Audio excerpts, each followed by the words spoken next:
अफसोस। बहू सास जोर से चिल्लाई। आई माँ जी।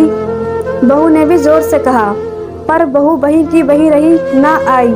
सास ने फिर आवाज लगाई। बहू को जाना पड़ा। सिर ढककर बोली, क्या बात है माँ जी, कुछ चाहिए क्या?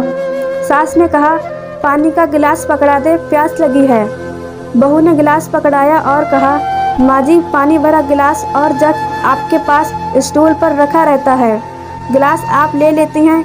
डॉक्टर ने उठने को कह दिया है, फिर भी आपने रोज रोज का यही किस्सा बना रखा है, मुझे और भी तो काम होते हैं। कहते हुए बहू चली गई। सास को बहुत गुस्सा आया। मन ही मन कहा, मैं नहीं उठती, मेरी मर्जी, क्या कर लेगी मेरा तू। सास का 4 साल का पोता यह सब देखता रहता था। अगले दिन सास ने फिर आवाज लगाई, बहू मेरी केन पकड़ा दे, गिर गई है, कैसे उठूं अब? बहू ने फिर कह दिया, आई माँ जी, और आई नहीं। पोते ने सुना, वह दौड़कर गया और लाठी पकड़ा दी। अब रोज रोज का यही किस्सा होता। सास आवाज लगाती, बहू, और बहू कहती, आई माँ जी, और आती नहीं। पोता सुनता भागकर जाता और दादी की मांग पूरी करता। दादी के पूछने पर कह देता, माँ काम कर रही है, चाहे वह कुछ भी ना कर रही हो। सास झुंझलाकर रह जाती और बहू बहुत खुश। 5-7 दिन यही किस्सा बिल्ली चूहे का खेल चलता रहा। सास आवाज लगाती, बहू आई माँ जी कहती और पोता दौड़ता हुआ आता। एक दिन कुछ ऐसा ही हुआ कि पोता ऊपर कमरे में था। दादी ने आवाज लगाई। बहू ने कहा, आई माँ जी। पोता दौड़ता हुआ जो सीढ़ी से उतरने लगा कि गिर गया और बेहोश हो गया। दादी ने फिर आवाज लगाई। कोई नहीं आया, न पोता न बहू। सास को कुछ आशंका हुई। बहू भी उत्सुक हुई कि क्या हुआ। सास भी कमरे से निकली। बहू भी दौड़ी आई कि बेटा कहाँ है, कि देखा वह तो सीढ़ियों के नीचे गिरा पड़ा है, बेहोश। दोनों घबराई।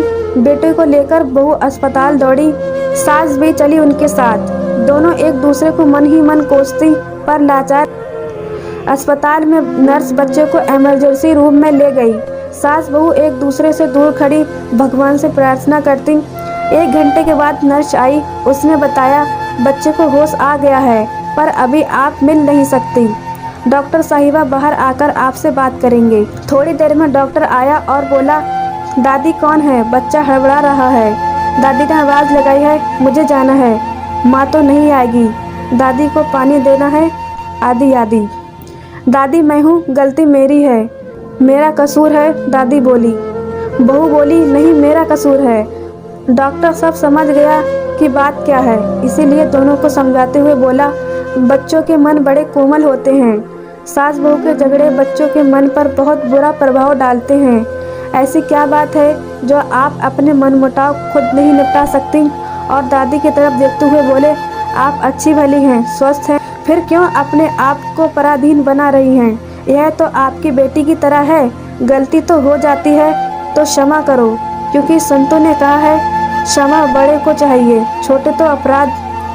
फिर बहू की तरफ देखते हुए डॉक्टर साहब बोले, तुम समझदार हो, तुम्हारी माँ की तरह हैं ये, बच्चों के सामने तुम आदर्श बनो।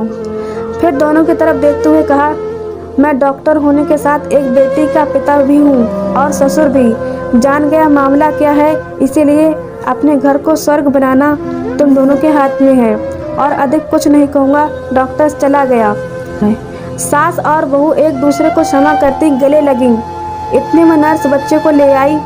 बच्चा दादी और माँ के गले लग गया। उम्मीद करती हूँ कहानी आपको पसंद आई होगी। कहानी यदि पसंद आई हो तो वीडियो को लाइक, चैनल को सब्सक्राइब जरूर करें, और इस कहानी पर आपकी क्या राय है कमेंट कर हमें ज़रूर बताएं। धन्यवाद।